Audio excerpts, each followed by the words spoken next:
Hey guys, welcome back. This is going to be my budgeting video for my June 4th paycheck. Okay, let's just get started. I don't know if you'll remember or if you watched the video from 2 weeks ago. It was very long, I do apologize.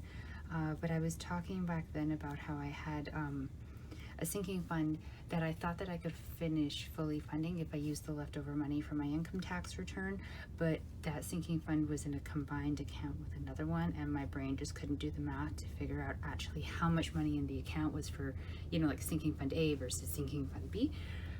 So I was just gonna leave it. Well, funny story, but not really funny. I did that with a different account and I didn't realize I had fully funded my car insurance sinking fund, thinking, yay, I'm ahead of the game, isn't life grand? Not cluing in that the money that's in the account, there was also money in there for my BCAA membership sinking fund, and I didn't pull that money out of the equation when figuring out how much to put in. So my BCAA membership was due on May 31st. It gets charged automatically to my credit card, so it's not like I was worried about it coming out of the actual bank account and not having the money there. But yeah, so the leftover income tax money that I had that I was going to use for something, I hadn't really figured out exactly what yet, ended up going to refunding that BCAA membership sinking fund because I had to fix it. Do you know what I mean? I don't know if I'm explaining it very well. I just know that math sucks. So yeah, that was fun. Okay, sorry. We're starting with a balance of $1,424.28. I'm pulling out half of rent as always. My gym membership is going to withdraw before the next paycheck, so I'm gonna put that here. I'm thinking about canceling that. I had it frozen for a while during 2020 because, the gyms were closed.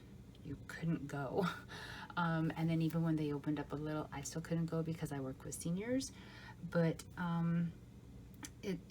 things are sort of back. I'm not going to say to normal, but they're back to something. And if I'm very, very, very careful, I can go into the gym. But I don't. Because I'm lazy. And oh, look at that line. Oh, that's so bad. Ugh. And so I'm paying for this gym membership, and I swore to myself I was going to use it. At first it was sporadically because I would sometimes go and I'd feel there were too many people in the gym, or they weren't really following the rules and I just wasn't comfortable staying there, which I felt was a fair thing. At least I was going and trying, and some of the times I did actually get to work out, and I figured it would just get better over time. But now I'm just not going. I'm not even pretending. And the gym at work, which is nowhere near as good as the one at a normal gym, because of course it's a gym made for seniors, we are now allowed to use it as staff. So I'm thinking maybe just use that one, and yeah, I don't know. I gotta figure it out.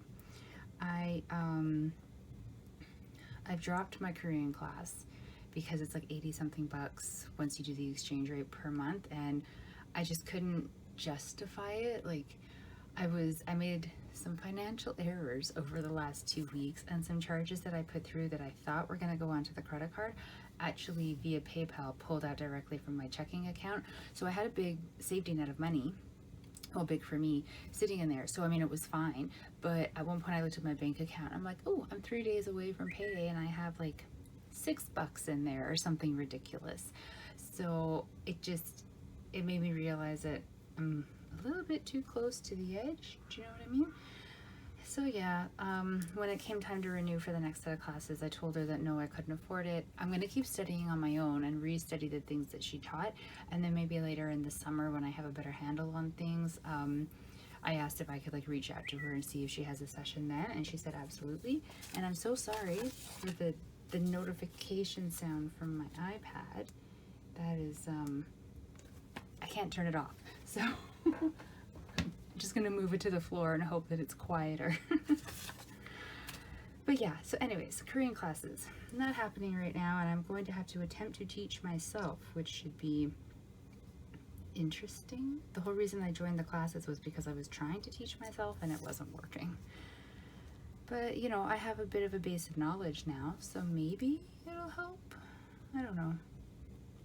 I mean, we won't know till we try. And she was really great. She said I can reach out when I can afford it again, and I think she always has classes continuously running because she does them via Zoom. So, you know, I'm sure if not right when I reach out that there'll be a class, there'll be one coming up, so it'll be okay. Let me catch you up. So $50 for my student loan. I finally got the reply back from the National Student Loan Service Center, and they looked at my application and they also believe that I don't have a lot of money, so my payment is actually zero. But like I've been doing all this time, I'm trying to put $50 per paycheck on because I do want to pay it off. It is my debt. It's just, it's very expensive, and I've paid off a lot of student loans already. But so $50 to that, $53 to my savings challenge, $107.02 is going to my sinking fund. I had to recalculate that again because May 31st, the BCAA payment went onto the credit card. So I'll be pulling out the money from the sinking fund to pay it, which means now I have to start that sinking fund all over again. Yeah, so originally I had saved in there more than what was going to be needed. I thought the membership fee was going to be higher for some reason. And I was all excited because, you know, I figured that would start me off for the next batch, so I'd have even less that I needed to be saving per paycheck to go towards next year's membership renewal. But like I said, I already messed that up, so yeah, it's okay. We're just starting from zero, which is absolutely fine as well.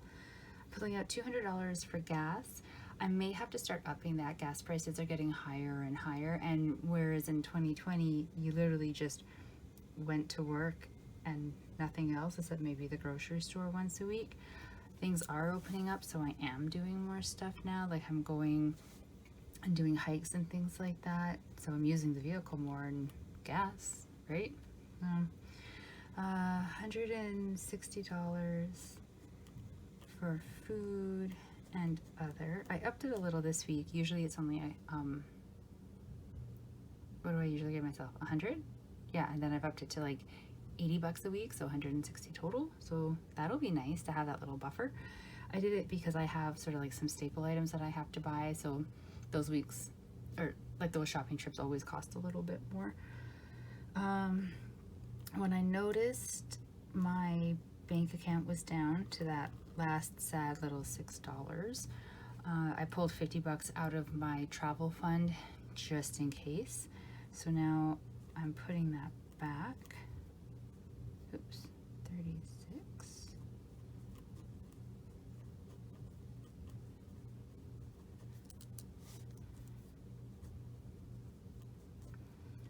Okay, and then what else? Oh, I'm putting 100 on, oh no, what did I, oh, jeepers.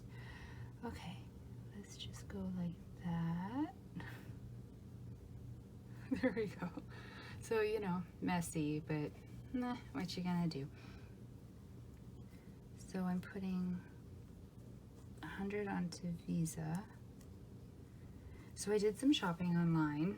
I should not be allowed to do that.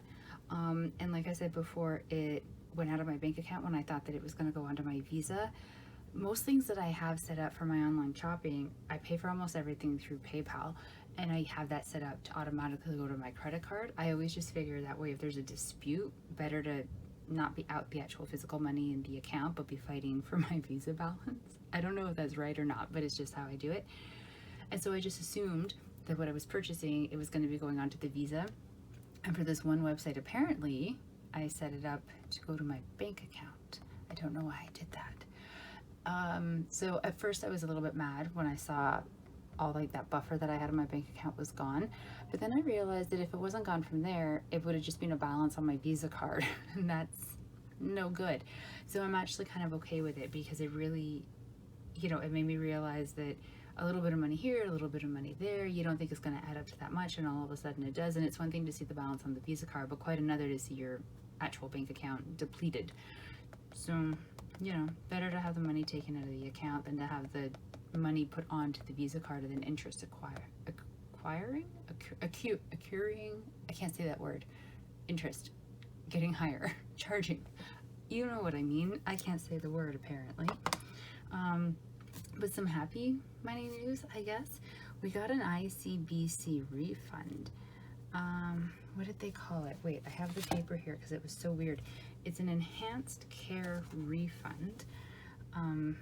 Yeah, I don't know. They recalculated how they're charging for insurance, and somehow this is equating to a refund.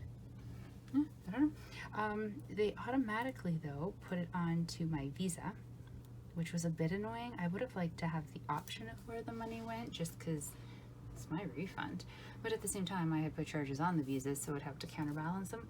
So I just like to make notes of like random things on the side. And then I'm moving $104 to the Visa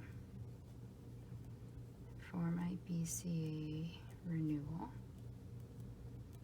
So that won't come out of the regular budget because of course that's sitting over in a sinking fund. It's not sitting in this bank account. And then I had to recalculate the sinking funds. So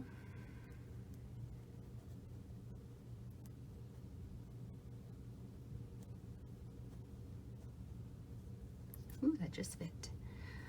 I'm gonna save up $115 for the BCAA membership, even though this year it was only $104.79, because I like the idea of saving a little bit extra, and I would have sworn it was supposed to be $115. I don't trust this. So I get 27 pay periods in a year, assuming I keep this job for the next year. Oh, geez. I'm making so many mistakes. Okay, divided by 27. I don't have whiteout, so I can't fix this. Oh boy. It's so messy. Okay, we're just gonna go like that and start over. And we're gonna pretend that's not going to irritate the crap out of me. I'll find a sticker or something. Okay, so that is the BCAA. And then I'm already putting aside $452 for Microsoft and $574 for Norton and $50 for an emergency fund and $40 for a travel fund. So that is $107.02 total, which is how I got that new sinking fund total. Yeah, and then this is gonna change again in a week? Not a week, sorry, like a pay period, I think. I can't pull up a calendar in my brain right now, but my car insurance is due in June, sort of this, I want to say the 17th, but I could be wrong, somewhere around there, like mid-June. So this will change again. But yeah, I think that's it for right now. Extra money in that I didn't actually get to choose what to do with. Money out from a sinking fund, recalculating this in general. I have $261.36 left, which is pretty great. It's a pretty good buffer. I'm still not utilizing this buffer smartly. I feel like I should be doing something more impressive with it. I haven't figured out what yet. I think I'm going to start with investing because I do have a teensy-tiny investment account. Like I have an RRSP that I never put into, and then I have investment through Wealthsimple that I was putting into, but then I stopped because debt payment took over and I didn't have any extra money. But now I'm thinking maybe I should start pulling that over. Not all of it, but some of it, just to, you know, that whole making your money work for you thing. But oh, I just remembered I need to make a present sinking fund. Remember I talked about that because every time presents come up in present shopping, I kind of get a little bit screwed.